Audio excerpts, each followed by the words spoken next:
Lok Sabha vote পর্ব শেষ হতেই বুধবার ফের রাজ্যের 4 কেন্দ্রের উপনির্বাচন। 4 কেন্দ্রে কোন রকম অশান্তি রুখতে 70 কোম্পানি কেন্দ্রীয় বাহিনী মোতায়েন করেছে নির্বাচন কমিশন। আগে 55 কোম্পানি বাহিনীর কথা বলা হলেও পরে তা বাড়ানো হয়। কলকাতায় মানিকতলা, উত্তর 24 পরগনার বাগদা, নদিয়ার রানাঘাট দক্ষিণ এবং উত্তর দিনাজপুরের রায়গঞ্জ। মানিকতলায় তৃণমূল বিধায়ক সাধন পান্ডের মৃত্যুর কারণে নির্বাচন হচ্ছে।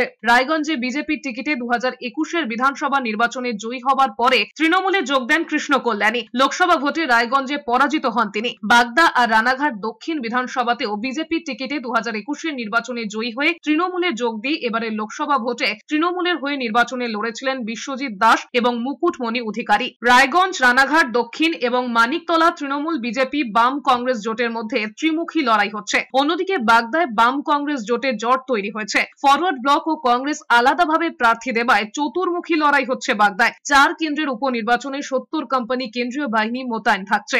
রায়গঞ্জ, রানাঘাট দক্ষিণ এবং বাগদায় কেন্দ্রীয় বাহিনী বাড়ানো হয়েছে এবং মানিকতলা কেন্দ্রে 15 কোম্পানি, রায়গঞ্জে 16, রানাঘাট দক্ষিণে 19 কোম্পানি এবং বাগদায় 20 কোম্পানি বাহিনী মোতায়েন থাকছে। কমিশন সূত্রে খবর, 4 কেন্দ্রে 142টি বুথ স্পর্শকাতর। এর মধ্যে রানাঘাট দক্ষিণে 62টি, বাগদায় 39টি, মানিকতলা 21টি এবং রায়গঞ্জে 20টি স্পর্শকাতর বুথ রয়েছে।